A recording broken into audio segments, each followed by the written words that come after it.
Avant la Guyane, j'avais jamais touché un pinceau de ma vie, ni un crayon. Encore que à l'école primaire, un copain m'avait appris à dessiner un visage. Peut-être que ça vient de là finalement. Des fois, ça vient de l'enfance. Mais bon. Alors je sais pas, j'ai commencé ici, chez mon frère, parce que mon frère est en Guyane depuis plus de 20 ans. Et moi, étant souffrant en métropole, il m'a dit viens faire un tour en Guyane, ça ira mieux. Et il m'a dit les arbres m'ont dit que tu vas les guérir. Ouais, en fait, il n'avait pas tout à fait tort.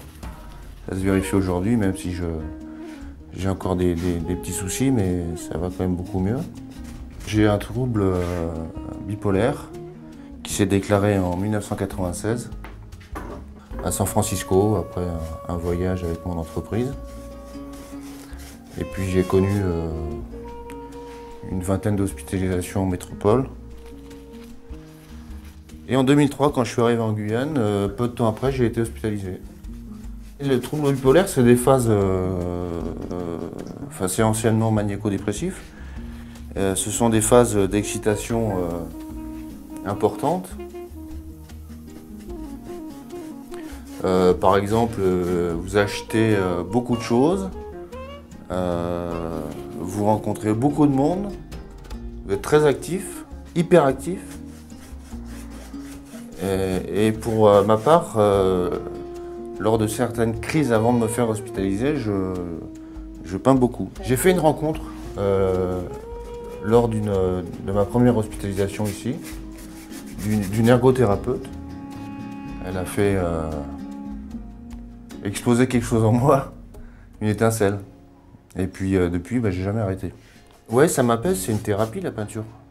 C'est une émotion, c'est une occupation, c'est une thérapie. Je sais que par rapport à ma maladie, ça me fait beaucoup de bien. Si, c'est un peu un compagnon de vie, en fait, la peinture. Comme d'autres arts. Parfois, c'est rejeter ses émotions. D'ailleurs, la plupart du temps, c'est rejeter ses émotions, ses souffrances ou ses joies.